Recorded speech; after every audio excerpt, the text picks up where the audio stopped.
Sports Network broadcast. You can find us on Roku TV, Amazon Fire Stick TV, Facebook, and YouTube. Get all your sports news here first.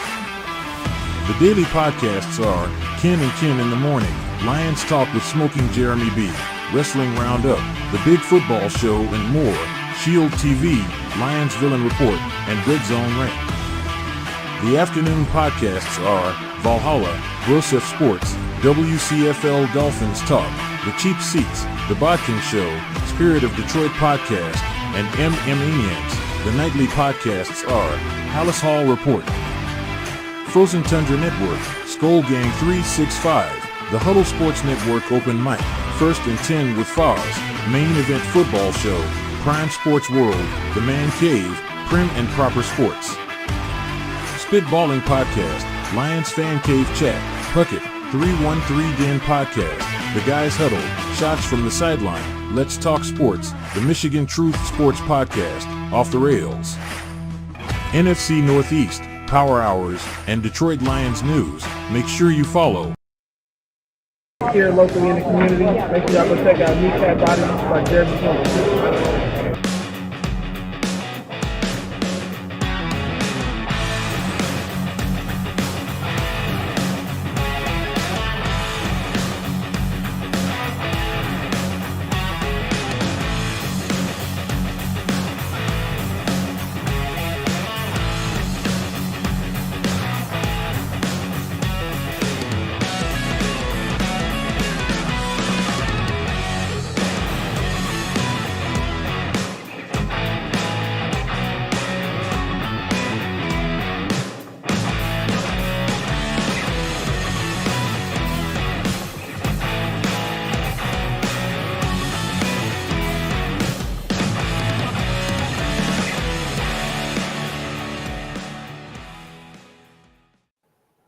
Good evening and welcome to the Lions Fan Cave Chat. Yes, Ricky, I know you're super excited that Bryce Underwood flipped his commitment.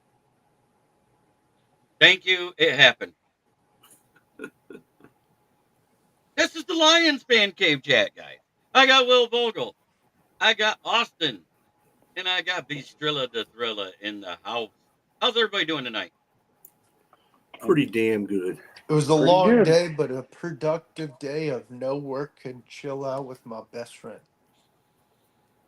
Good.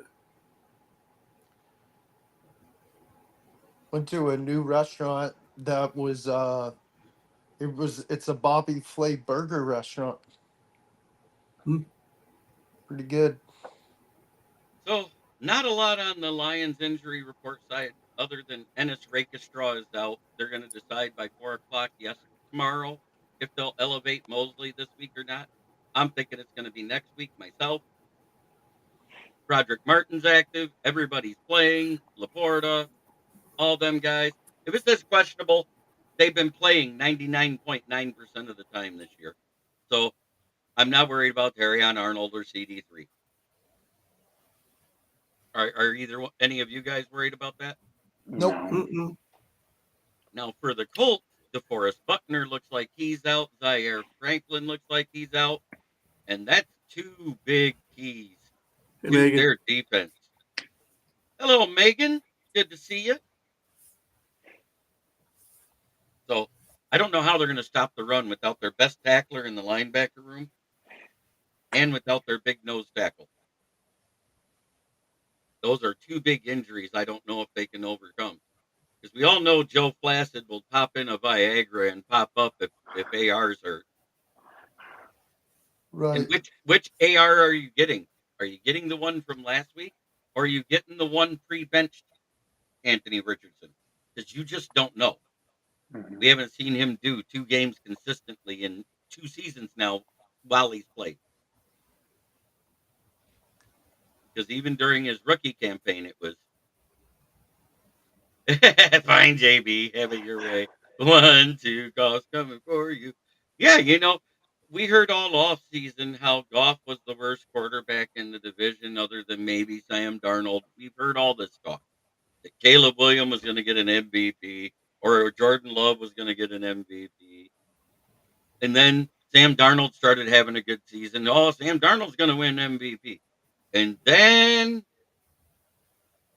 the shit hit the fan midway through the season after 11 weeks. Who's the yardage leaders? Exactly.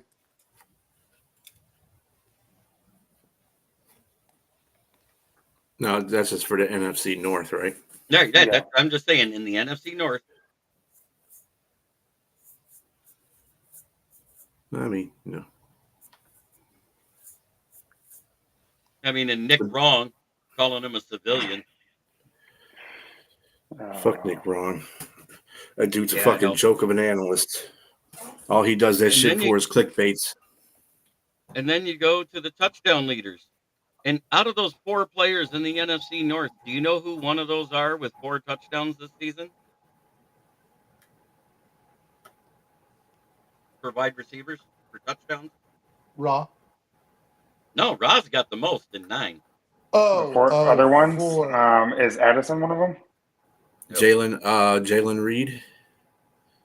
Jalen Reed, Is one a Lion? yes. Porter? Keenan Allen. J-Mo. J-Mo. J-Mo. Okay.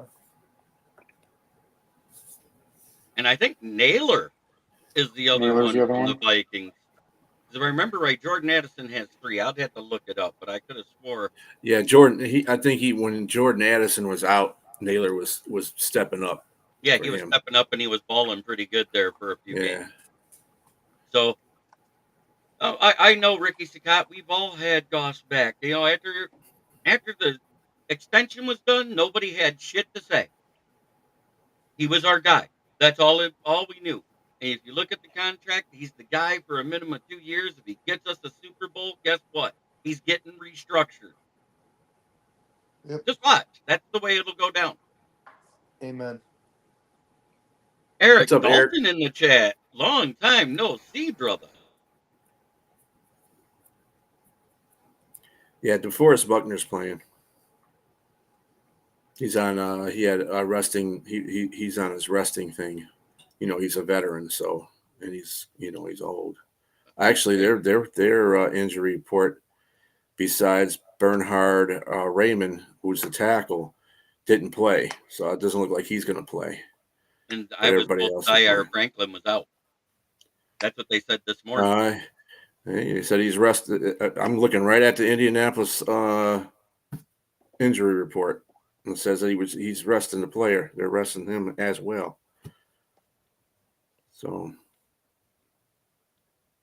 it'll be fine. It doesn't make a difference to me. Nobody can stand up to our offense anyway, so it don't make a difference. I don't care if Kansas City's defense was out there playing. We still whoop their ass. Yeah, especially the way they played versus the Bills. They play a game like that versus Detroit. They can't win. Yeah, I think that's the main reason why. I mean, a lot of people had the Lions as the overall best team in the NFL, but after Kansas City lost, it's because they were undefeated. That's the reason why they were always second to them in anything. Mm-hmm. But I still think they could have beat them anyway. It's the AFC. They got strong teams and strong quarterbacks in that conference, but I think Lions can beat everybody right now. They can beat everybody and soundly. I see a lot of sound teams, but I don't see a lot of depth on those teams in the AFC is what I've noticed.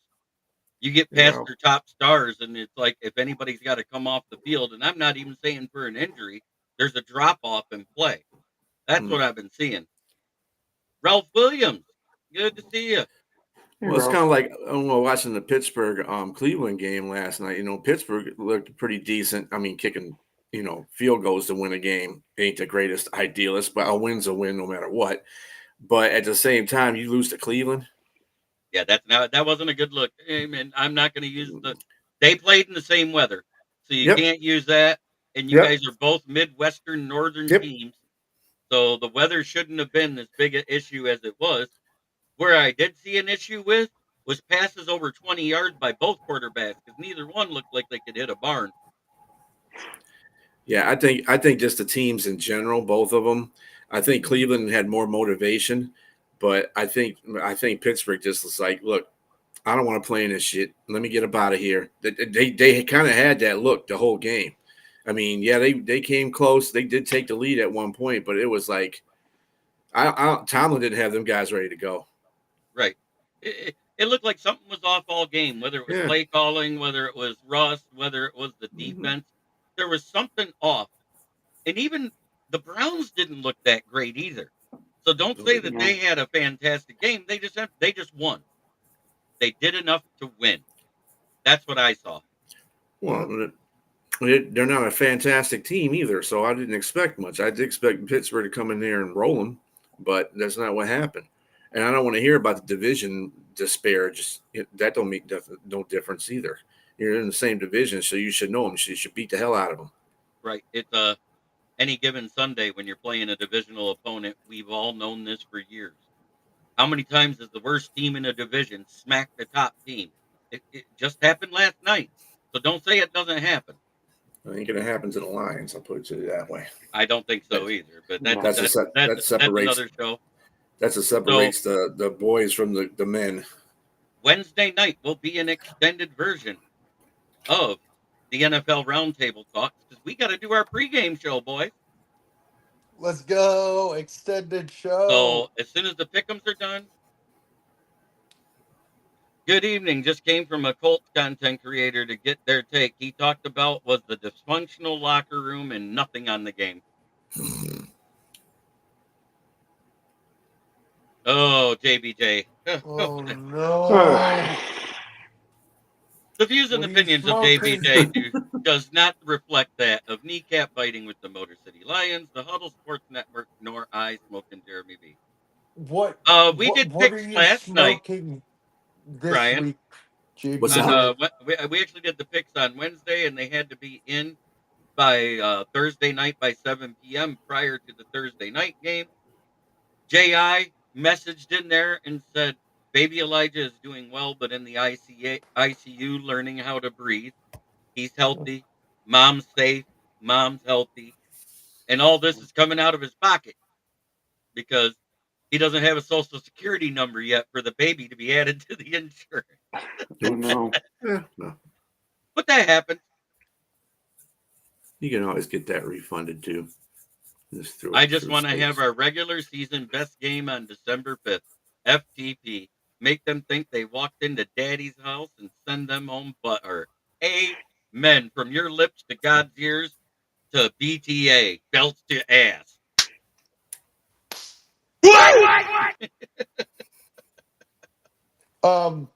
What's it called? Jeremy B. Jr., what are you smoking this week? I know you probably have a cycle of different things you smoke. The only way James Houston gets more pressures than Myles Garrett is when he sharts on the way through the goal line. That picture never gets old. I removed it, but yeah, it was great. So Wednesday night is the pick'em night. Yes, sir. Mm-hmm. So if you want to, I'll tell you what, I'll extend it because you've been in it, but you cannot pick between the Steelers and Browns because the game's already played. You can pick the other ones and put that into the community post right now. If you guys do that tonight, I'm good. If you missed your chance, J.I., if you're out there and you're listening, I hope you are. Go ahead and get that in. Just skip the Cleveland-Pittsburgh game. You know I'm in. I know yours is in. You picked the Steelers anyways, just like I did. I know. I did. Yeah. I know I'm not. I think we all number picked the Steelers. Jeremy, I know I'm not number one, but like you said a few days ago, we all did great last week. I mean, nobody had less than 9. Everybody did great last week. So give yourselves all a big clap on the back because guess what? That's better than half the people on I have ESPN. T-Rex arms. I can't do it. Stop it. Stop it. It's your big butt chin that gets in the way. Yeah. Can't do it. Damn it. Can't fucking do it. Oh, are you sure, Brian? Okay. Oh, next time, thanks. Okay. Yeah, but if you want to put them in the community post tonight, I'm good. You got all day tomorrow, tonight and tomorrow. And then it ends next week, right? Because it's a Yeah, month. next week is the last week of the month. There are no more games to pick on, so I'll be tabulating it all, and we'll start from fourth place up. I want to give some participation awards, fourth, third, and second place. Are you actually gonna do that? Yay! I'm gonna win a new chin. Yep, all you gotta do is drive up here, and I'll make sure it gets surgically repaired. And then you just go, just hold still for a sec. Yep, that's exactly it. There you go. Will, you must be fun Oh, to watch ha at a salad ha! I bar with was T-Rex kidding. arms. I'm kidding. I'm Be like 6 foot. be like I'm that six movie, foot. I that have scary long movie. This is my arms. I strong was hand. kidding. Oh, that being said, let me get to this one. So the key matchups to watch is Jamison Williams and Josh Downs at wide receiver for each team. Josh Downs has been quietly having a good year, regardless of who the quarterback has been. Mm-hmm. Bernard Raymond, is he in? No, he's out. He's out, and Alex Anzalone is definitely out. Yeah, Bernard Raymond was the one I was saying that is definitely Yep. out. He Yep. was did not play the whole week. Anthony Richardson versus our pass rush, and the Colts front seven versus our running backs, because they have not been good against the run all year. Exactly. Mm-mm. Oh yeah, we're gonna continue it just for the fun the rest of the year. I was just saying the contest is done after next Wednesday. Yeah. But yeah, I do the pick'ems every week. I've always done it. We all, Mm-hmm. whoever's on the show has done it every week ever since I started this show, because that's what made this show fun. This is what made it so other fans of other teams wanted to be on it. You can share news about your team. I just know there is one team that has a bad record right now that should not want to sign Daniel Jones. The Carolina Panthers. Yeah. No. Hell no. We're staying. Even though he's a Charlotte-born boy, stay away from us, please, Daniel. So Please. Daniel Jones has one practice where he plays safety because he got moved to QB4 after they picked up Tim Boyle. God, did they really? Yeah, they signed Tim Boyle Wednesday morning and Oh God. moved Danny Dimes to quarterback 4. Wow.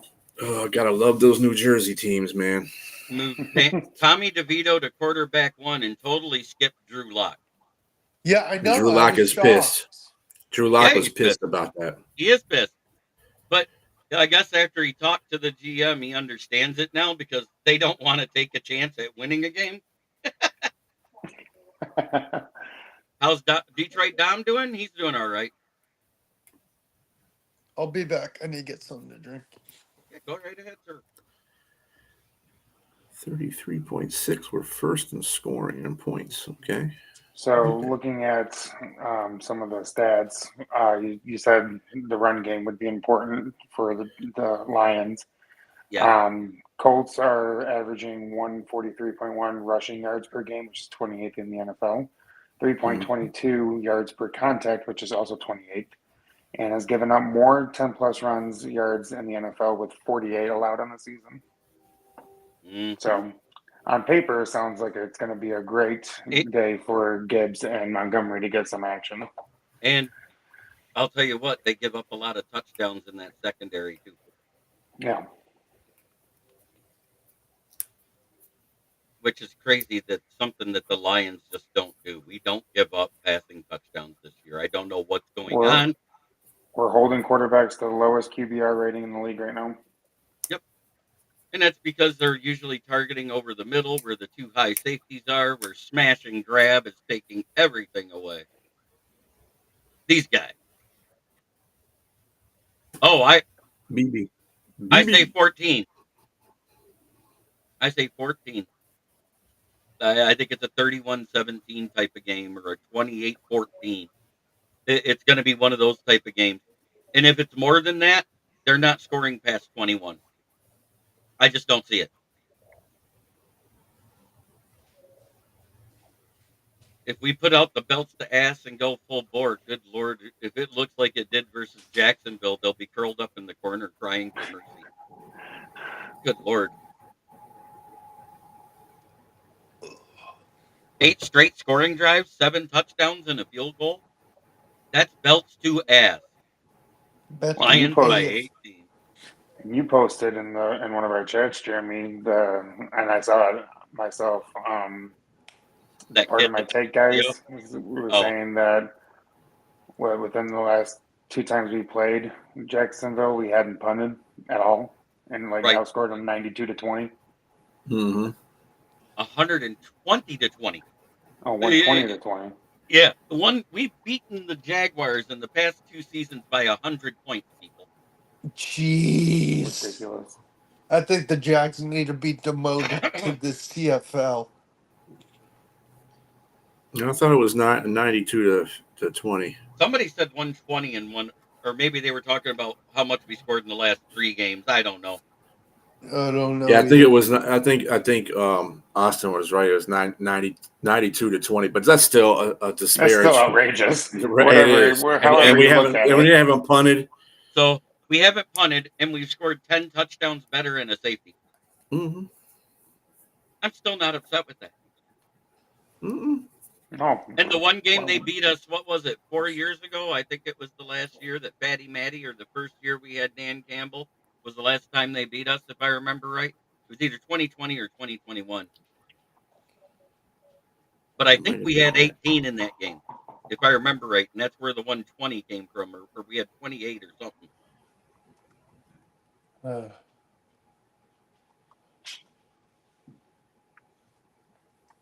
But either way, I don't.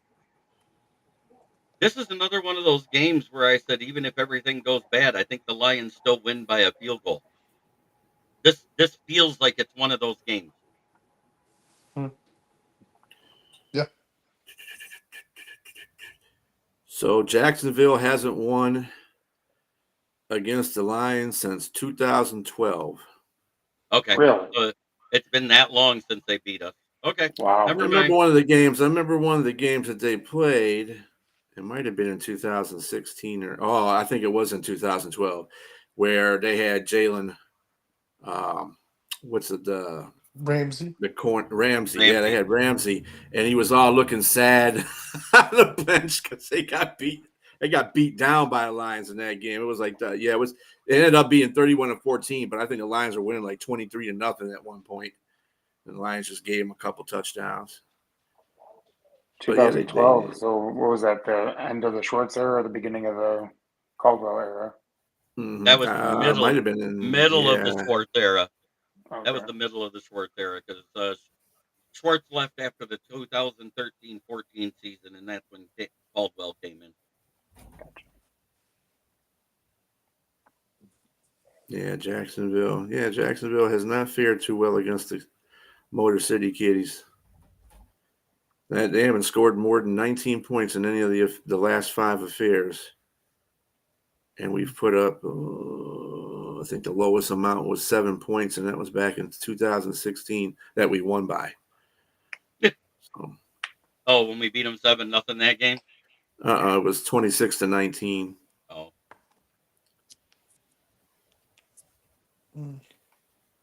Yeah, it's steadily gotten worse for them. You got them we beat them 26-19 in 16 and 34-16 and 20. Team success-wise, Daniel Jones has done just as good with a bad roster with the Giants as Trevor Lawrence has done with a decent roster with the Jacksonville Jaguars. They should pick up Daniel Jones. I'm saying they have no drop off of Smoking quarterback. Dad? We got What do they got? We got smoking dad. We were all in sync. Hell yeah. I mean, at what point? At this point, what do the Jaguars have to lose on picking up Jones? I mean, their season's washed anyway. So I mean, Mac Jones is horrible. We saw that, so might as well give Danny Dimes a shot. At least he's athletic. Hey, Lions fans on X, say hello to the guys and let them know who you are here. You are here. I appreciate that, Ken. But it looks like you're the only one watching on your side. Ooh. Appreciate you coming on in, Ken, the Bear fan. Make sure you put the like on there. That helps your algorithm.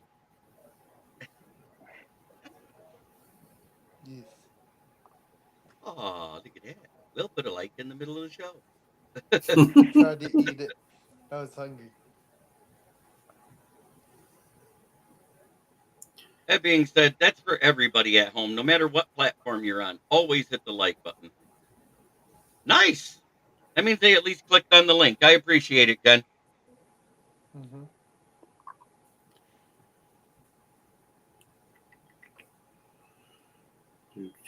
So, do you agree with the key matchups I talked about, Will? Yes. Yes, for sure. They're all very important ones. Because Josh Downs and Jameson Williams are both young, upcoming receivers. Um, that unfortunately, Brian Precushion, Davenport, and Derek Burns are both on the season-ending IR. We won't see either one of them again. And Bistrilla, bless then you. Thank you. and then the other two matchups are yeah, it's almost every week against every team against every team. So yeah. Well, thank you, Ken. I average 70 to 90 a show. That's pretty good on Twitter. I appreciate it. But yeah, no, I agree with all the matchups. What about you, Austin? Yeah, I think third down is going to be an important down for the Lions defense because that's usually the down that Richardson looks for Josh Downs to convert on those downs. But that's not an easy task for the Lions. But they do have defending the third down. They're one of the best teams this year at defending that down. And I just think blitzing a little bit more in this game will be beneficial. Richardson hasn't stacked up against the rush as well. So I'm in agreement. I think if everything goes wrong, we still win by 3, like you said. What about you, B? Yeah. Oh, Rowell Austin says the third down is a big down, and the Lions are number one at third down, at 30.4% on third down conversions of the opposing team. So, and if they're number one in that, you're going to stop a lot of teams from scoring, or staying on the field for a long period of time, which gives our offense a lot better. And our offense has is 45% on third downs, which is sixth in the NFL. So when you have that combination, it's hard to stop teams like that. Right. I mean, we seem to be getting it done every week a different way. Mm-hmm. When we went up against the Titans, everybody says it was the offense. It was a special teams explosion that got us there. Mm-hmm. We had one turnover in that game, and then 3 times that special teams had us on the other side of the 50 or in the red zone, and a score on special teams. That Mm-hmm. right there, when you're getting what was it? I think it was 285 yards on special teams. You had more yards on special teams than you had on offense. When you're flipping the field that way, it's an amazing thing, guys. That means all you're doing is completing like dink and dunk passes and then a run and you're in the end zone. And that's exactly what we saw. So it seems like every time something comes up a little bit short, somebody on this team, whether it's defense, whether it's special teams, whether it's offense having the defenses back, somebody flips the script and makes it work. We've seen it for 8 straight games. It's like every time you think a team has us, look at the Texans. The Texans are a division leader. I don't care what anybody says. That's a good team down there, and it's a well-coached team. That was Mm-hmm. one hell of a comeback and a hell of a defensive play calling by Aaron Glenn. Mm-hmm. Absolutely. Yeah, the And defense I won us do that game. believe No, if they the had line, over, if I remember right, they had almost 400 yards of offense, Eric. Tennessee did. They just didn't get in the red zone. We stopped them every time just before they got in the red zone. I believe if we win on Sunday, though, that's a clean sweep of the AFC South. Yeah, they Yep. had 416 yards of total offense to our 225. But like I said, stats don't mean anything. It's the W that comes out. Right. It's how you win the game. And people can say, "Oh, well," it's like Green Bay fans like to say that, "Oh, we had 400 yards against your 200," but who has to win at the end of the day? That's the point. Right. I do, and I go that route too. Yeah, last week was our most dominant win if you look at it totality wise. We held them down on defense. We dominated the time of possession. We dominated every stat out there on all sides of the ball. Yeah. Mm-hmm. So, that was the game that was the stamp on it. Yep. And Ken, the Bear fan, you said it exactly right. Stats are only good for contracts. 100%. Well, I'm going to say this about stats.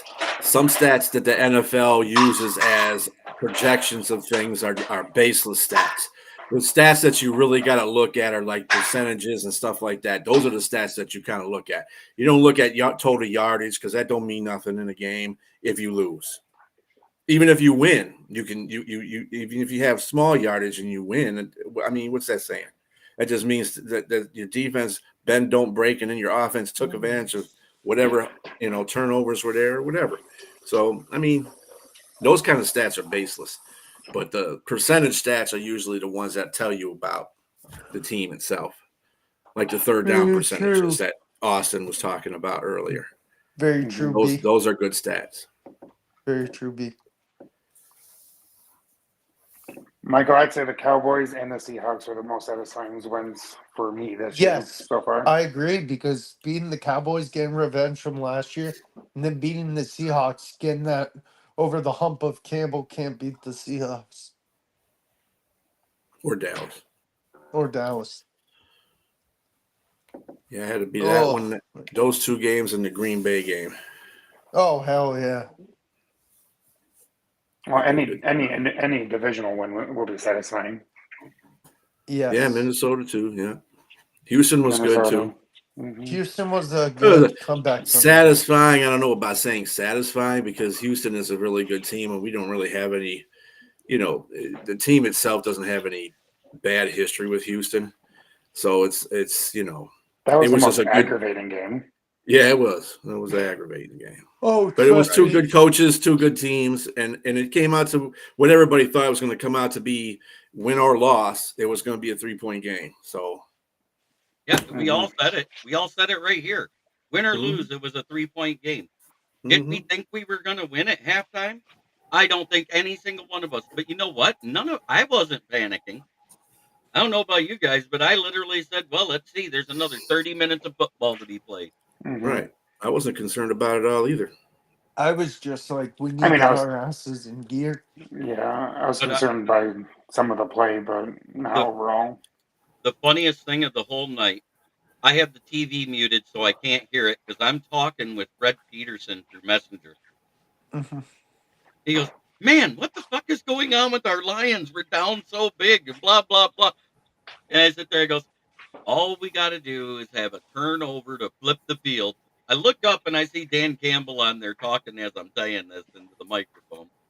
He listens to it. He looks up. Dan Campbell gets through talking. They go back to the field, and Carlton Davis gets a turnover right there at that exact moment that he listened to it, and Dan Campbell quit talking. He goes, Jesus Christ, you and your psychotic abilities.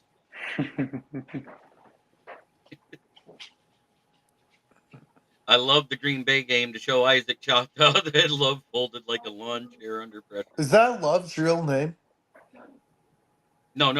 Isaac Chata is a Green Bay fan that talks about how Love is better than I was like, Jordan. How do you get Jordan from that? That's what I'm saying, Joseph. See, this is what I tell everybody. Everybody will come on here and say, "Oh, this might be a trap game for the Lions." The Lions do not. This Lions team does not have trap games because they play one game at a time. Right. Dan has that mental capability to have them play in one game at a time. No trap games. You know when our trap game was? It was versus Tampa Bay, week 2. Yep. That was a coach's trap game. Right. I'm just saying, if you look at it, that's the game that was a trap game. We trapped ourselves into a loss by calling bad play calling. Yeah. But guess what? We haven't called games like that since. We should be 10-0 right now. We should be where we should be the only undefeated team. Woulda, But that's coulda, okay. All right. Woulda, coulda, shoulda. It's the NFL. Shit happens. I Any love given that. Sunday. Ken the Bear fan says, "Oh, by the way, bad take time. Danny Dimes waits till the Jets cut Rodgers and then tries to get a contract there so he doesn't have to move." Good. That's a smart move for Danny Dimes. I wonder that's another thing. I wonder how Lenny is taking this. He probably is excited because he don't like. No, he is not happy. Anyway. He's He not is happy about it because it cost them a shit ton of dead cap. Yep. A lot more than everybody realizes. Yeah, it's only $29 million this year, and they had the cap to cover 45. It's 45.7 next year. Right, they got another $45 million. Yep. They did gain $20 million of cap money though. LOL I guess that's LOL something. at Eric there. Jordan Love's real name is Jameis Winston Jr. He's going to be doing a 30 for 30 series on ESPN too, huh? 30 touchdowns and 30 interceptions. Speaking of ESPN, did you guys hear that Jason Kelsey's getting his own show? Yes, I did. But Michael Huck, it cost them $69 million total over this season and next season. Mm-hmm. That's the point. That's why he's not happy. It ate up all their cap room this year. They didn't trade people away to clear cap. And now they'll have nothing to roll over to help cover the cap next year. That's what he's pissed off about. It was a dumbass extension anyway. I don't even know why the Giants even went through that whole process. Yeah, I'm like, why extend him? But Danny Dimes beat Kirk Cousins in the playoffs. That's why. Oh my god. Ooh. But if you look at the current quarterback prices, he still was cheap compared to the new ones. True. He goes, see, Danny Dimes is a cheap option for the Jets. He's also a cheap option for the team that don't have a lot of cap space down there in Jacksonville that needs somebody to play at Danny Dimes level to replace Trevor Lawrence because there's no talent drop off. Yeah, Danny Dimes, I don't know if he's going to be playing football this year in the first, even if he gets put on waivers and he gets to be a free agent because nobody's going to take him off waivers, not paying him that damn money. Hell no. Right. And even if he gets to be a free agent, it might be a sad case for him. So I don't think he's going to play anytime this year unless somebody's really desperate. It's only the way I see him playing. Hey, Bears, call him. No, I'm kidding. That would be hilarious. Let's see what Caleb does this weekend. Who are they playing? The Vikings. Oh, God, he's going to die on that field.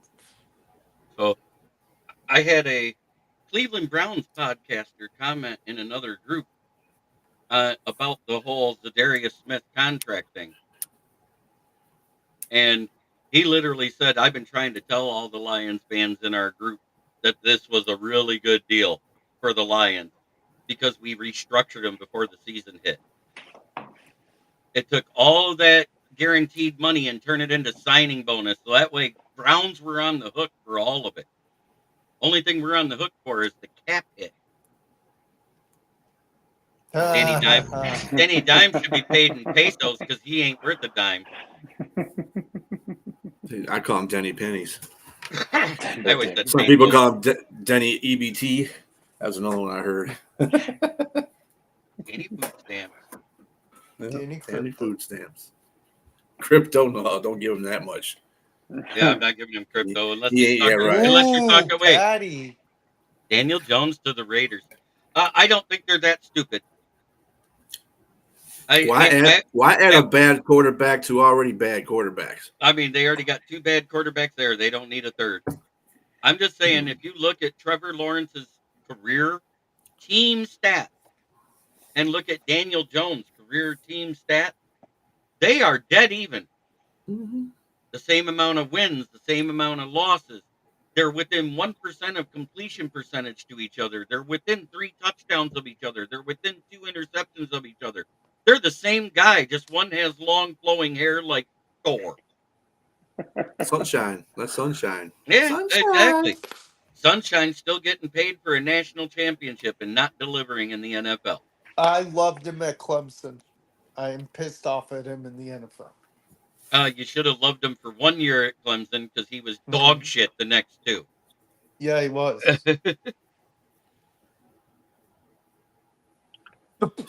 Express gift cards. Damn it. You almost spit up your drink, Jeremy.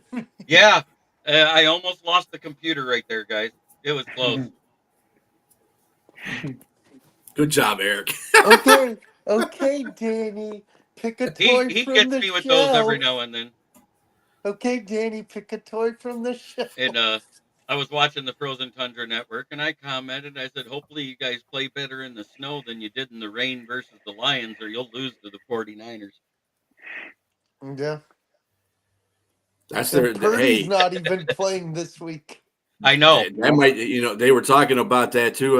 They got a fresh coat of snow on Lambeau Field. I said that might be a bad thing for Green Bay because the last time they played San Francisco, same thing happened, and they I got know. their ass kicked. And Oh, that there was a isn't, playoff game. but there isn't going to be a fresh coat of snow because it's supposed to be over 40 degrees and the field's heated, so it'll be Yeah. all melted It'll by melted. then. Yeah. Thankfully. Did you For guys Green see Bay. the meme from last week between the Cowboys and the Texans where the piece of the Came down as a building L. fell off? Well, someone joked around where they took a screenshot and not the piece fell off and it was an L. I was Mhm. like, yes. Yes. Is now Pecker. Oh, I didn't change the name. That's why. I didn't even look. I just hopped in the show. Jeremy, how dare you? Hey, at least I admit it. No, none of us caught it. Jeremy's a Packer fan. No Speaking dig. of which, now that was brought up, I was going to say Packer backer Rob was wearing a Santa Claus hat with Green Bay on it in their show. So I said, "Oh, I see that we got Packer backer Ken and Satan Claus Rob here. Not Santa Claus. I said Satan Claus." Yeah, exactly. Cheese JB got me claws. earlier. Remember, guys, history only favors the Packers, and they are always right. Yep. JB got me earlier this morning with his music about the Giants. You guys want to hear the music I played during my show?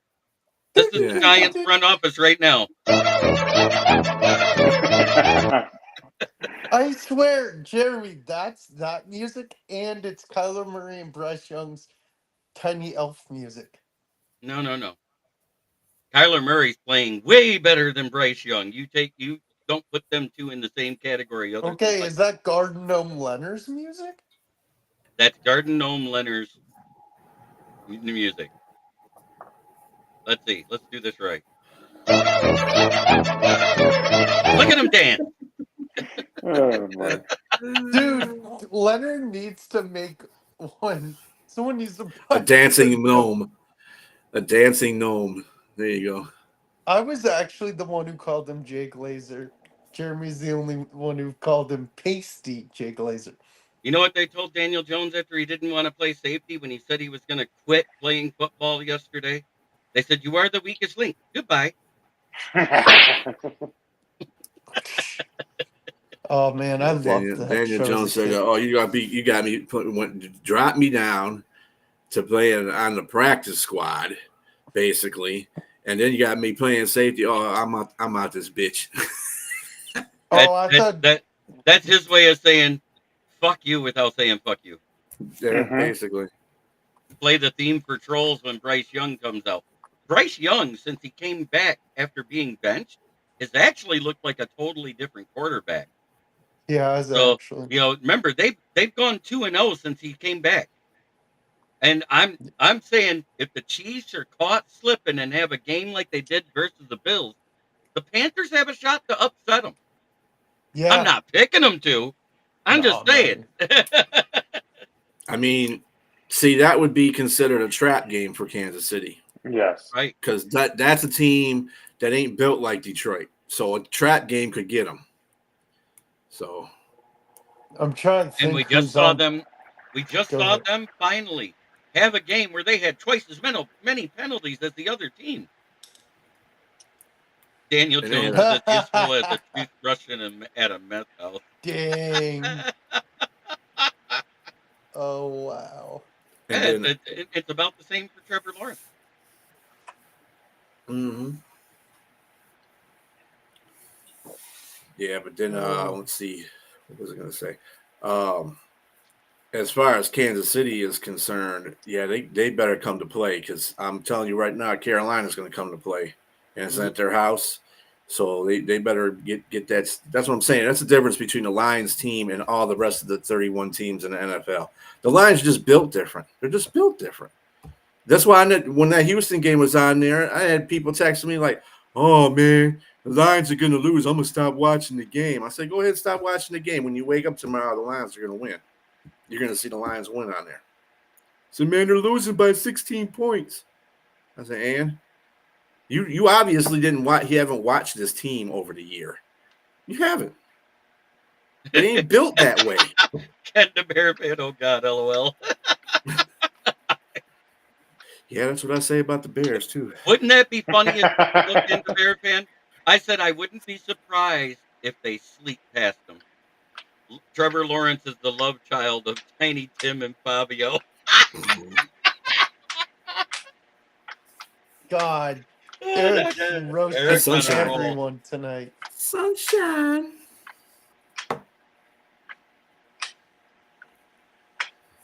He doesn't play like Sunshine though. No, if hell he no. played as good as Sunshine, the Jaguars No, would have only we wouldn't lost be having one this game, conversation, right? which would have been their first game of the season. Just like a lot of teams where they lose their first or their second game of the season. And oh wait, we're the only team that's still winning after losing their second game of the season, right? It was our second game when we finally lost one. Yeah. Okay, just checking because it's fun to check that stat. Longest winning streak in the NFL belongs to the Detroit Lions. Did you ever think you'd hear those words with an 8-game winning streak? I don't No, know. Thought not I'd the hear old it. Lions. No, Definitely not with the old Lions. no. Now it's coming to be expected. Tulips. Tiptoe through the tulips. Oh man. How's James Burgess doing? I haven't seen him in the chat in a long time. He was here the other night. He came in right at the end. Man, the screen isn't big enough for the Egos tonight. Yeah, but you know what? At least this is a Lions talk show. We can have the Egos as big as we want here. Because did you see that one where the guy that he's one guy, but he imitates all the players and the coaches and everything? Bench And warmer they, brand. no, not him. There's another guy. And the guy walks up, he goes, "Come on, Coach Dan. You know you don't need to run up the score anymore. You're up by 20. It's going into the third quarter." And he pops a blue chew. And all of a sudden, the shadow, you just see this big arm of a pop up. And he goes, "Run it up." And all of a sudden, all the players are popping them too. Mm-hmm. I want I can B sum to up go do a Jacksonville in game. one. Go ahead. He goes, I can sum up Jacksonville in one thought. No thanks, Hutchinson. Detroit can have them. Yeah. And we took him. And we did. Yep. Matter of fact, we put that pick in so fast, it made It the pissed off NFL Roger mad. Goodell. It made the NFL mad. And they picked Trayvon Walker. We're going to go to commercial. The pick is in for Detroit. Right. They went Dude, to commercial. Did you guys ever the dude know? ran up they picked Carl Lewis to get up there. They Usain probably had Bolt, that card filled somebody. out before the draft. I know this is NFL talk, but did you guys ever know that like in the NBA draft in the second round when Nikola Jokic got drafted, it was a Taco Bell commercial and it didn't even show him walking across the stage or anything. It just said Nuggets pick Nikola Jokic. Mm. And that's like a living meme now. Eric Dalton, we did talk about this. In 2019, I pretty much thought I'd never see the Lions sniff the Super Bowl in my lifetime. As soon as Holmes traded Stafford, I knew we had the right people in charge finally. Yes and no, because in all actuality, with what we were hearing coming out of LA about Goff, when the trade was made, I loved the picks. It was the quarterback I didn't love at the time. I'm not going to lie. Mm-hmm. Yeah, no. Because I was hearing from Rams fans, oh, he gave up. He doesn't play good. He has to have this, this, and this. He comes in. He has a bad Fuck the OC. coach's wife. He wanted to fuck the coach's wife, but they weren't married yet, so it was okay because he wasn't even dating Kristen Harper yet. I think Yeah. Jared Goff won the trade more than Yeah. Matthew Stafford because he got a wife that's hotter than Kelly. Yeah. And keeps her nose out of the media. No doubt. I do Yeah, need to say, the only time she was in the media was during that swimsuit issue that was being shot while that Minnesota Vikings game when we got our first win. And she literally was coming off the beach. And somebody said, "Oh my God, they won." He goes, she was like all in shock. What? They won? And she watched it on their phone. I'm so happy for them. And how did we win that game? Who was it that scored that last second touchdown in the red zone from Goff? Amon St. Amon-Ra Brown. St. Brown. At the for the start of power many. of Raw. By the power of Of The sun. Raw. The sun god. God, is that you? Yeah. And I guess bet you he what? got laid that night. Oh, is it? Bounce. Dan's induction speech will go down as the most honest. Well, I gotta take this off. Honest vision ever. Yep. Yep. But look at that. 18 touchdowns by our running back. The next closest is Roshan Johnson and DeAndre Swift combined. Who don't you see up there? And somebody that we heard that was going to be better than David Montgomery and Jahmyr Gibbs. Josh Jacobs. Josh Jacobs. And who else? Aaron Jones. Aaron Jones. Neither one of them are on that list right now. It's a damn same Chicago running And backs right DeAndre there. Swift's bound to get hurt soon. Oh, I Is he? understand, Eric Dalton. I know what you're saying. They threw him in. He was the throw-in player. All he was the condiments of that trade.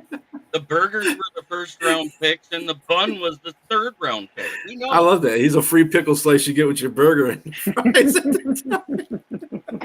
And yes, Michael Huck. Basically, yep. You're absolutely right. That was the Amon-Ra St. Brown coming out party that game. Yeah, that's when the switch went on. Actually, the switch went on earlier in the season, like halfway through when they started putting him on here, and then him and Goff started getting the chemistry. And that was actually the Pittsburgh game, if I remember right. Yeah. The first game that Anthony Lynn didn't call. Mm-hmm. Yeah. That was the first game that it was Dan Campbell and Ben Johnson calling the offense. Uh-oh, we got somebody popping in. Let's see who this is. I'm willing to bet it's Ken, the Bear fan. There you Oh go. no, it's the Bear fan. How you doing, Ken? Yeah, I'm doing. Hey, I love that Rojo's finally getting more touches in Chicago. Yeah, Happy it's to be great. on that list. It is good, and we said it would probably happen. I mean, look at you guys. DeAndre Obviously, what sucked is last week. All our games in the North were on at the same time. I'm like, come on, man, give me Bears Packers at noon. Give me the Lions game at 3, so I can watch other NFC North teams. Because I can't even ask you guys what you thought of our new OC because you're too busy watching the blowout in Jacksonville. It's like, come on. Yep, exactly, Joseph. Brad knew what Goff was because he recruited him. He scouted him, I mean. But anyways, actually, I did watch your game because I have a computer, I have a phone, and I have a TV. So I was watching all three. And what I saw was they were getting the ball out faster, something we said that needed to happen for Caleb Williams to improve. True. They were doing a lot of things right, but at the same time, they did a few key series wrong. So it was much better than what we had seen all season. Ooh, what was that? No, I'm sorry, that was me. I was moving the mic. It's on top. Okay. But like I said, it was much better than we've seen out of the offense as a whole all season. Yeah, I know. I think I'm in the middle of an earthquake here or something. It was just the voice of God getting ready to be God. Yeah, I mean, as a Bears fan, I felt you saw the difference in the first series. I mean, I think this was the first time this season the Bears scored points on an opening series. So, Yeah, and you know what? That's better than the Philadelphia Eagles have done every game. They have yet to score in the first quarter. Oh, they scored in the first quarter already. Did they? One time? Mm-hmm. Okay. Couple games ago. You guys are Yep. tied with them. Congratulations. This league, Couple I- games ago. this league is so screwy though, because you look at like just from year to year, the big swings that can happen in teams. Like look at Cincinnati, right? I mean, look at Buffalo, and they're not a big swing record wise, but they are personnel wise on offense, Right. and yet they still have this record. I mean, it's the NFL is such an interesting paradigm in trying to figure out what's what, and I don't care how many years we watch, we'll never get it right. Right. Well, And, of course. That's the whole point. Patty Grimes asked, how's Anthony Lynn doing these days? He's unenjoyed. He is sitting at home watching TV and saying, God, maybe if I was worth a shit, the Commanders would have hired me. No, I saw Anthony Lynn load lumber at my Home Depot. Jeremy, he's like Ben Stiller in the movie Dodgeball, eating the chips. Fuck you, Chuck Norris. He's like, Yeah. fuck you, NFL. I He gotta played for say, that job yeah, on the Ocho. just to reiterate something there, Ken. Yeah, the offense did look a lot better because of the quick throwing. Because you can't have him sitting out there with that offensive line that you keep saying is getting better. It ain't getting no better. He just got to throw quicker passes. That's all. But that's why the offense looked better. What happened at the end of the game had nothing to do with the offense. That's for damn sure. No, I mean Green Bay made a play on the field goal attempt. I mean, Right. you know, Bears fans are, oh my God, we should have, would have, could have. It's like, guys, he was in a yard distance that was comfortable. They Yep. made a play and blocked it. That happens in the NFL. But what I do want to admit is that same exact speech has happened 3 times in Chicago Bears history.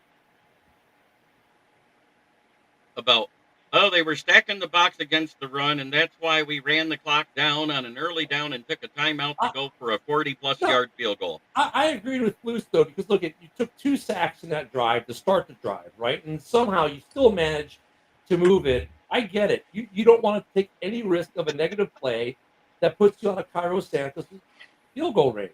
I get it. That was the right call. My thing about the Bears this week, and I said it Monday on the morning show, was this. I love Cairo Santos, but we don't have a kicker that can hang with these kids, knocking them from 55, 60 yards out. The guy between 40 and in, 100%. He is legit 100% accurate. Between 40 and 50, he's in the 90s. Like, if you get to 48, 49, that's when he starts to miss. Anything 47 and in, he's 100%. But if you go to the Houston game, why did the Bears lose that game? They got 3 field goals from 55 yards plus. That's the difference in the score. Oh, I understand, but what I'm saying is Mark Trestman in 2013 did the exact same thing. You guys got to the field goal yardage on second down with over 30 seconds of time. You let the clock run down. You take the timeout to have the kicker miss. In 2019, Matt Nagy said the exact same words in the exact same. The double doink. Yeah, and that was the double doink. And then fast forward to 2024, Matt Eberflus. His exact words was, well, we were at a good down and distance for the field goal, so that's why we let the clock run down, take a timeout to try a 40-plus yard field goal. But I get it, though, because you don't want to take it. Yeah, with the way this Bears team has performed throughout the year, if you look at his overall, he's like, okay, we still get too many penalties on the O-line. We still take too many quarterback sacks.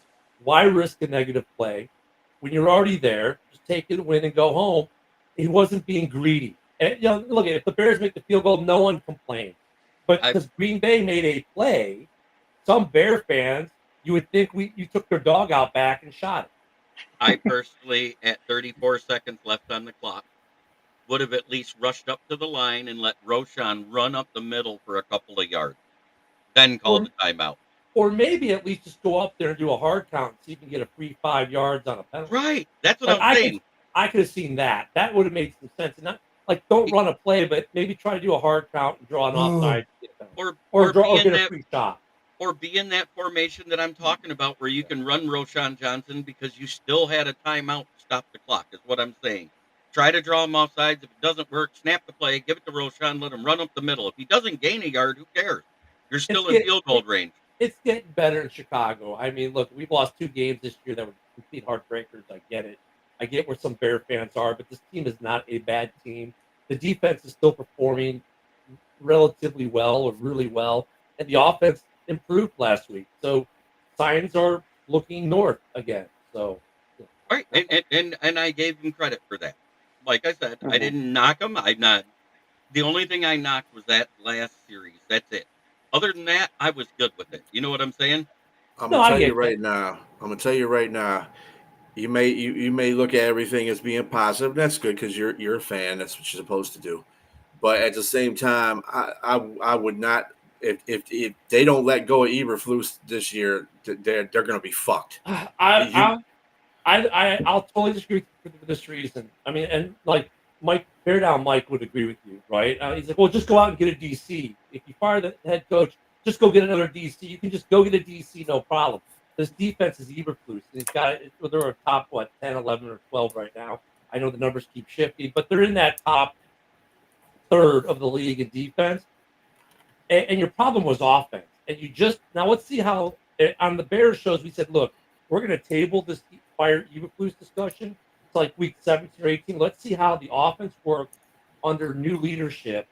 Because if you decide at the end of the year you're going to keep this OC because he turns it around, you have no choice but to keep Eberflus. Because if you fire Eberflus, you're clearing the deck. Because whoever comes in as head coach isn't going to want the OC still there. They're going to want to do. Now you're going to have a new head coach, new DC, new OC, So, all new position coaches. You really want to reset the board and continue the cycle of draft a quarterback and reset the board. so if you look at total defense, you guys have fallen back a little bit. You are in the upper half, not the upper third.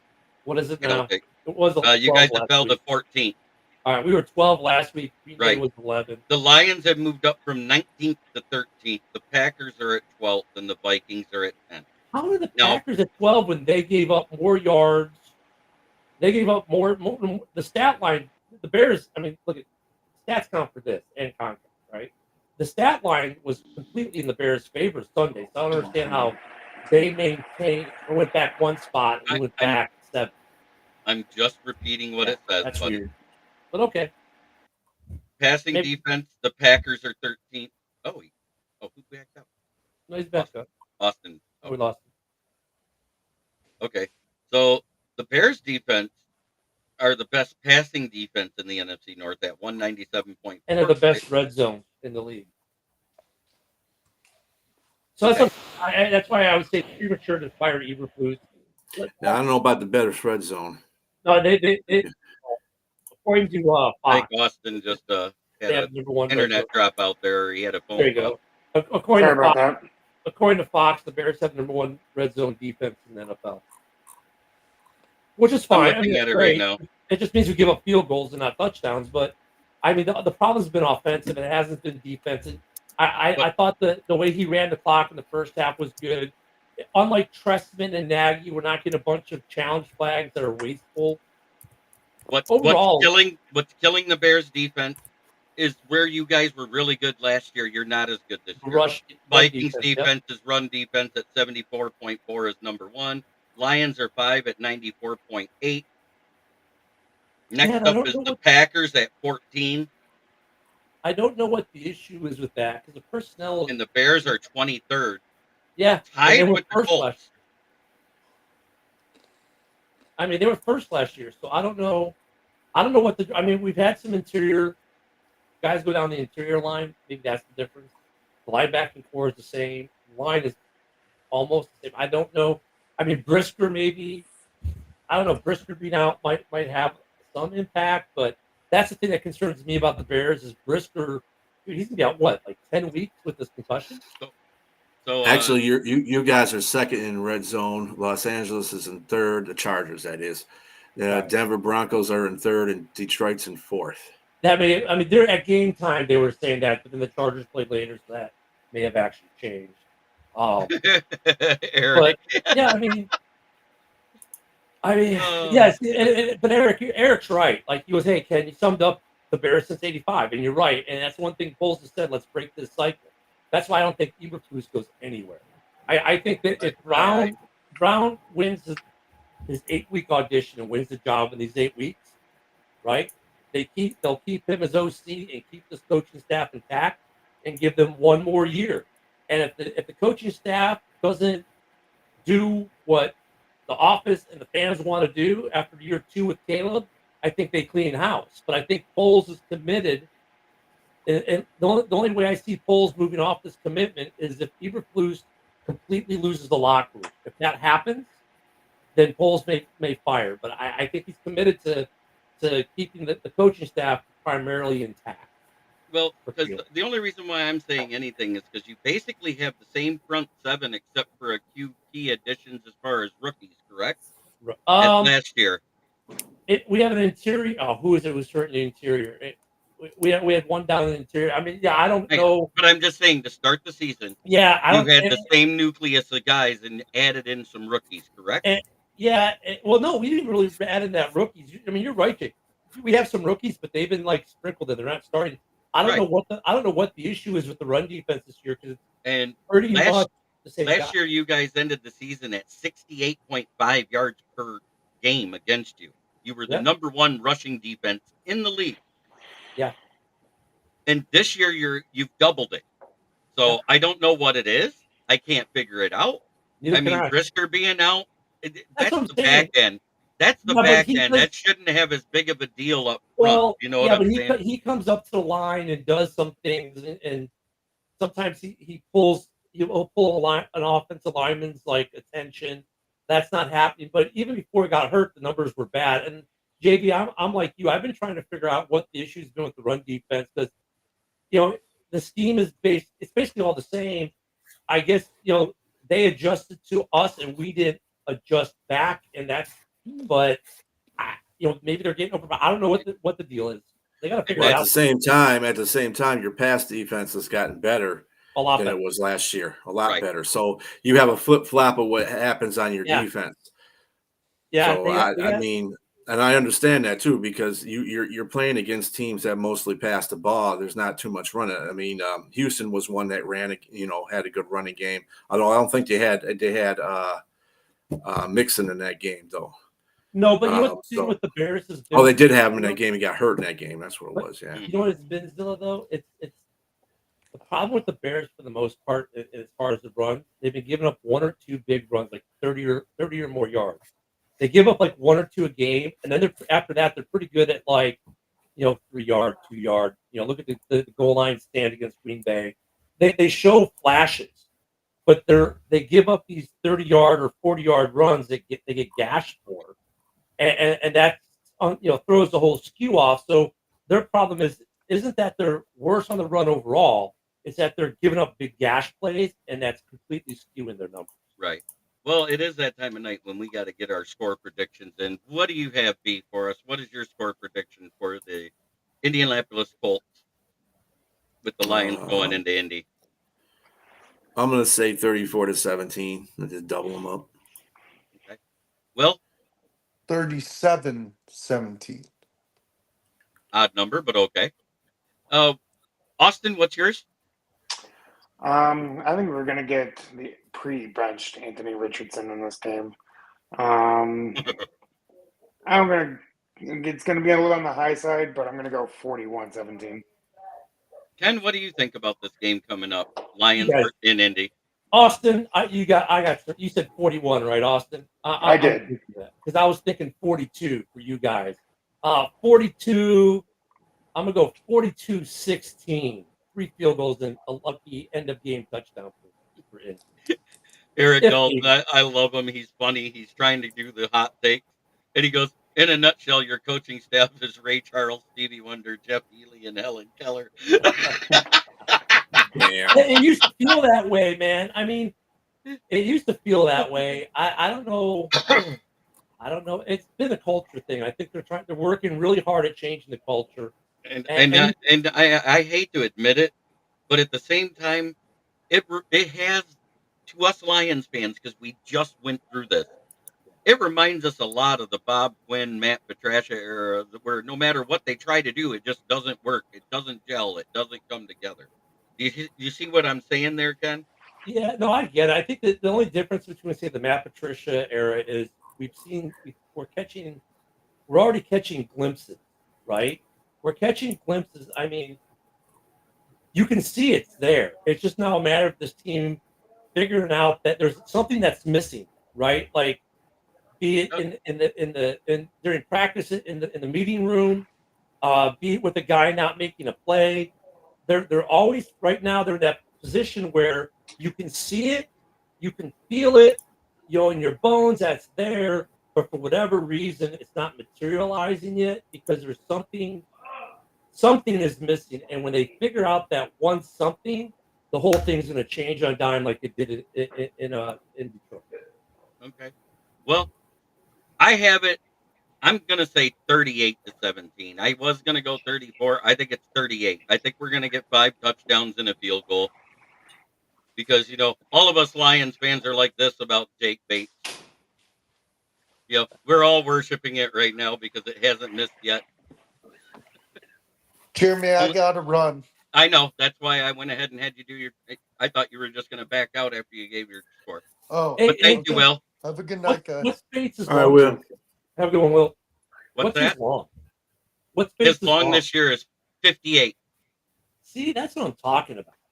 I mean, and that's where, as a Bears fan, like I said, I look at Cairo Santos, love the dude. Especially after Cody Parkey and all the stuff that happened.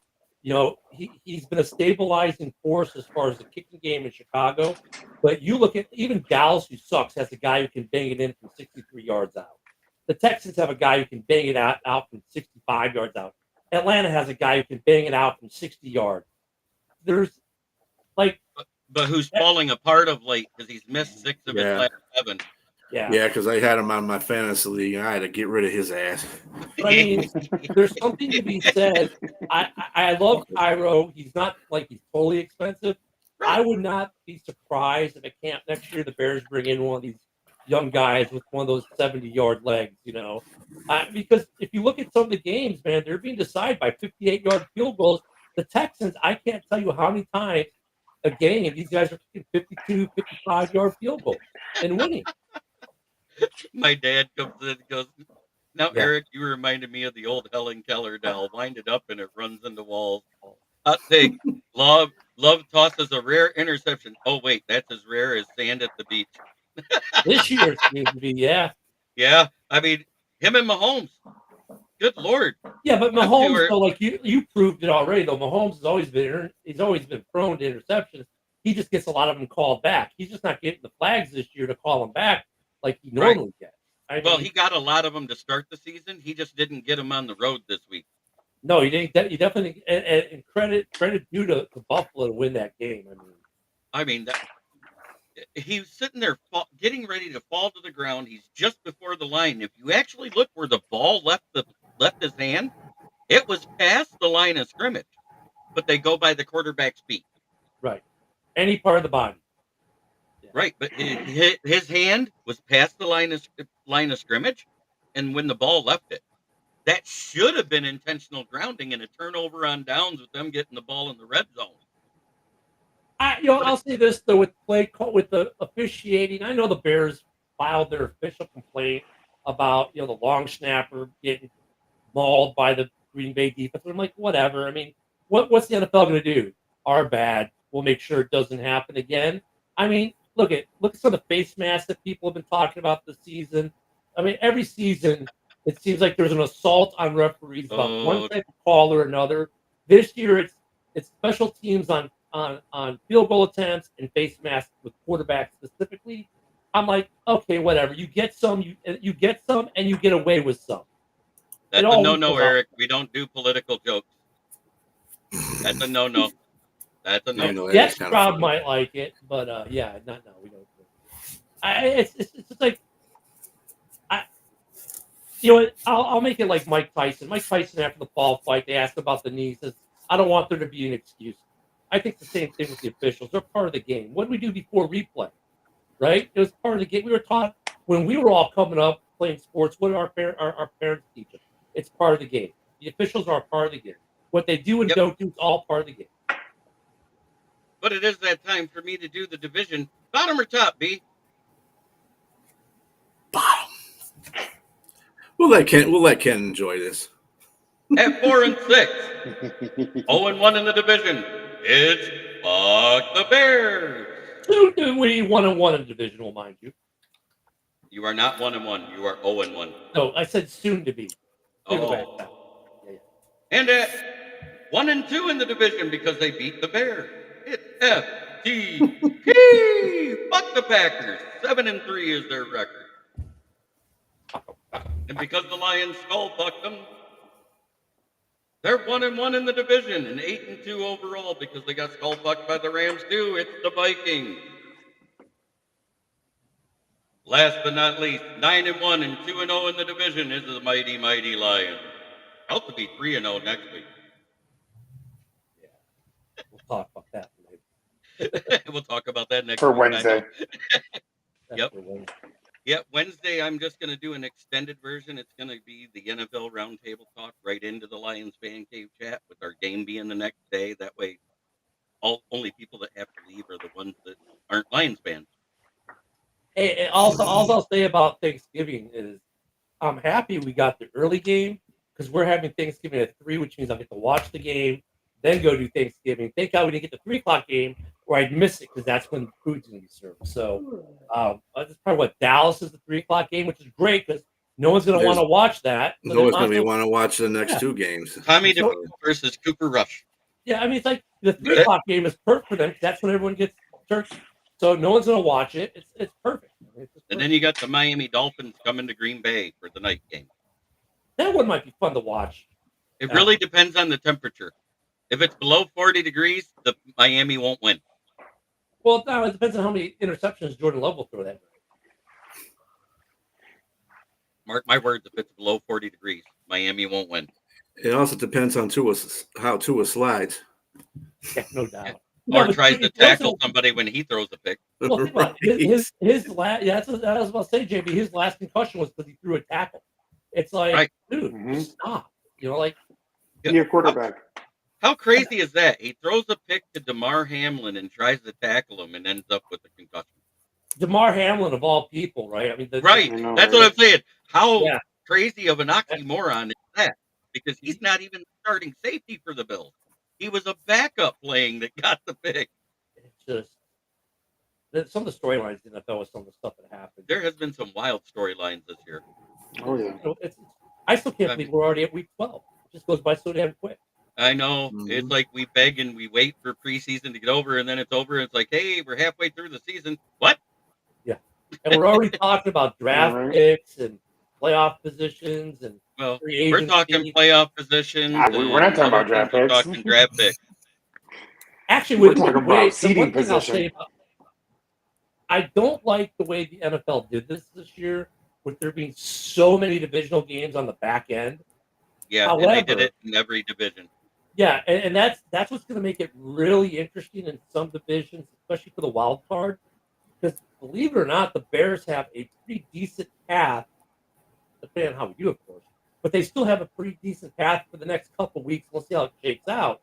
Because the way some of these divisions are, the Bears they're not out of it for the wild card. Put it that way. They might be a dark horse, but with so many division games, let's say the Bears pull a Lions and go on a tear for the last 7 games.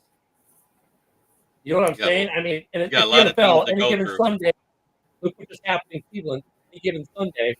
So I don't like it. I wish it'd be more balanced, but it's a witching hour, as they would say on Red Zone. The last 7-8 weeks are like the witching hour with so many divisional games. Teams that in the first half are like, oh yeah, we're comfortable in first place. We're looking good for the playoffs. Might miss the playoffs completely because of the division. So, do us all a favor, beat the Vikings, lose to us, beat the Packers next time. And then lose to us again when we go to Chicago. Right. Division games are fun. It's good. I don't know what I really don't know. I'll know what to say about Thursday after this weekend. But the only thing I'll say about the only advantage I think I have coming into Thursday is there's not enough flash to bang for your defense to know our offensive tendencies because after one game you don't know tendencies of a new OC, right? So after this week, we'll start to get an idea of what this OC likes as far as tendencies. But the flash to bang from Sunday to Thursday so quick.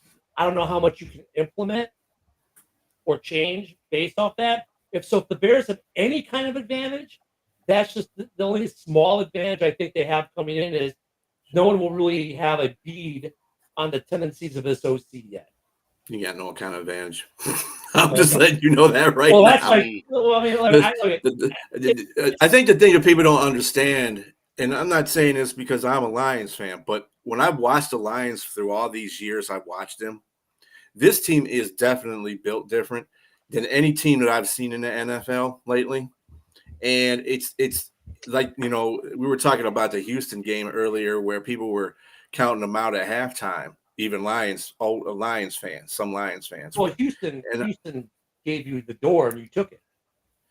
No, we took the door. That's the point. No, they look at it because this wasn't the first time Houston had slipped in the second half like that. I mean, they let you in and you said, "Oh, you're going to let us in." Well, I'm sure it's the first time they probably had that happen when they had a 16-point lead, though. No, they did it earlier in the season. They did have another game earlier in the season. That's been their issue. They get ahead in the first and then they tapered. But I mean, look, I gave you guys credit for winning that game. It was on a 2-score game. Look, it was great. You guys won it. I think the Lions are really, really good. Lions Bears has always been interesting because we always tend to see the split lately. I don't know if that happens this year, but division games are different. They're just different. They're just different in approach. They're different in feel. They're different in the way they're played. And that's what I'm saying. Like, if there's anything where the Bears can maybe say, well, maybe we have a little bit. They don't know our tendencies yet. And you guys will know the tendencies by the second time we play you. So maybe we can sneak some stuff by you on Thanksgiving that we might not be able to do if we've had this OC for 6 weeks. That's all. Good luck stopping the run game is all I got to say. Yeah, I mean that's what I'm worried about with you guys is, how do we stop the run game, or more to the point, how do we stop the gashes? We're doing pretty good overall, but we give up the gash run. At least 2 a game it seems, and we got to be able to stop that. And then we're top 5 against the run too. So good luck running the ball. We know Swift. Oh, yeah, but we know Swift. The irony is last week, 4 of the 5 touchdowns in the Bears-Packer games were running touchdowns. But the nice thing was Caleb hit 5 different receivers last week, multiple times. So we'll see. It's going to be this upcoming Thursday. Will be a lot of fun. You have the autopilot from Airplane with a leak. Yeah, okay. That is funny. Come on now. That's one of the better comments. If you're going to troll somebody, at least say something about something inhuman so it isn't degrading. I mean, I know we're going back to the 70s, early 80s for that one, but yeah. 1978, Airplane. Yep. Yes. Yeah, Airplane 2 was in the 80s, wasn't it? I remember watching it. Yeah, whatever. You couldn't make those movies today. That's all I know. Oh, you couldn't make Sanford and Son and have it be funny today the way it was. You can't make All in Family. Remember, they tried. It didn't work. Yeah. They tried to bring back the Jeffersons. That didn't work. You can't bring back those politically incorrect shows and try to make them politically correct these days. The Odd Couple was a failure. Mm-hmm. No, Thursday will be fun, and it's an early game, so we'll be able to get the game, and then we'll be able to have our turkey dinners and then take naps. There you Perfect. Go. Yeah, the NFL did us a favor. So I want to say thank you to everybody for popping in, but I do have to talk about my sponsor that pays me for my show, and that's Brandon Service, right at the corner of South Grand Traverse and West Atherton Road, 602 West Atherton Road. In Flint, where the water's shit, but the tires are good. Stop in and check us out. Used tires starting at $45 and up, depending on size and condition. New tires, call to get your quote, 810-233-8230. Talk to George, Red, or myself. Mention this ad to get a discount when purchasing your tires or any tire service. And when you see the van down by the river, he's changed the sign. You just read, I have candy. Now it reads, I have bottled water. I have wine. I have wine. I'm attracting cougars. Right? You can't even play the old Saturday Night Live rerun. Oh, Eddie Murphy SNL, forget about it. Oh yeah. No, you can't even put any cartoons on TV back in the day. Like the old Flintstones and stuff that we grew the up old on. Bugs Bunny ones, especially the old Bugs Tom and Bunny Jerry. ones. Tom and Jerry probably get you canceled. The one where he's talking about the Mason Dixon line and Yosemite Sam is the Confederate guy. Yeah. Well, they got rid of Pepe Le Pew. Remember that? He's yeah, Pepe Le Pew. He was a chauvinist. He was a sexist. Yeah, he's gone now. Yeah. That's messed up, man. They're taking away all cold out. Baby, it's cold outside. It's eighth-rate drug song. Right. Pretty soon we're not going to be able to watch football because something will be wrong with it. No, now they're mad because of the touchdown celebration dances they're all doing.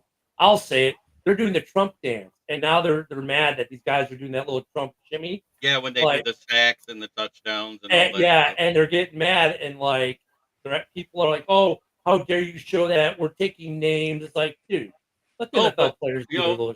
We can accept them going on TV and calling everybody that doesn't think the same way they do a racist, a misogynist, and a Nazi. We're okay. We're okay with hearing that, but we can't see anybody. Brock I mean, who knew that as a rookie, Brock Bowers would be so controversial?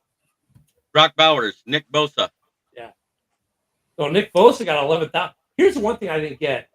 Going back to just more NFL centric, how is it Nick Bosa gets $11,000 fine for wearing his MAGA hat, right?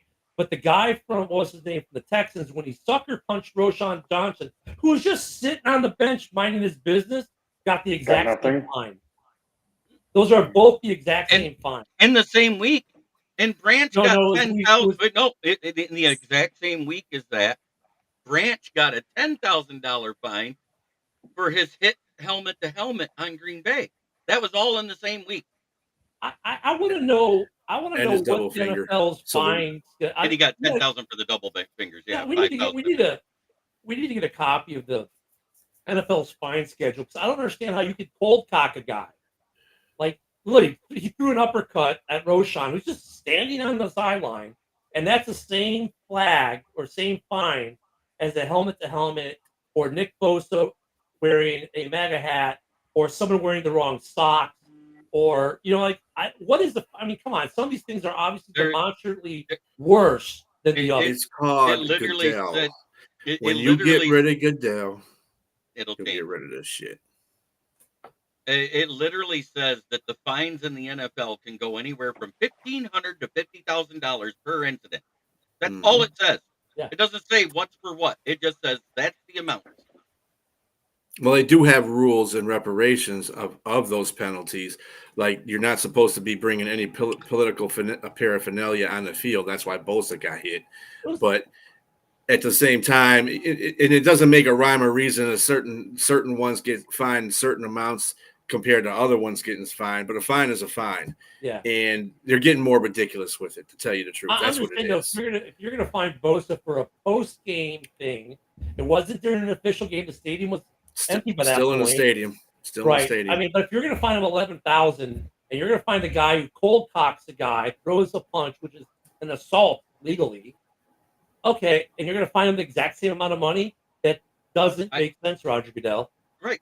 No, and we're agreeing with that part of it. Yeah. I mean, in that case, though, could they find Brock Bowers because that's now seen as a political dance? Do they find Brock Bowers for that celebration? If that's the case, they got to find 28 players from last week. Oh, I know. Zadarius Smith and Amon-Ra St. Brown on that fourth down play while the teams are going off when you're allowed to have 12 men on the field. Remember? Yeah. Amon-Ra went out there and did the dance with Zadarius Smith. Then Malcolm Rodriguez did too, didn't he? After the sack? Yep. A bunch of people have done it. I mean, look, that tells you there's a difference in the political culture of the country this time around. But then it also, I mean, that's the NFL is a reflection of that. But then when it comes to the NFL with their policies, like, all right, dude, so I guess Nick Bosa is more obviously wore the damn hat. I get it. But I mean, their fining schedule has really got to be examined in the offseason. It does. I'm sorry. You can say it. Well, the only you can say that all you want, but the person that's going to be observing that is Goodell. And Goodell ain't going to change shit as long as he keeps his pockets lined. Well, that's what I'm saying. They're never going to get rid of Goodell because he makes some money. As long as Goodell keeps making them, lining the pockets with good money and making these overseas TV deals. There you go. They're not going to do anything. Just lie and say you're doing the Teddy Ruxpin dance. There you go. Yeah. I'm going to say now, try every day to be a better person than you were the day before. It's the only way to make the world a better place. I want to say thank you to all 69 people watching across all the platforms out there tonight. It's my favorite Make sure you number. hit a like button on the way out. And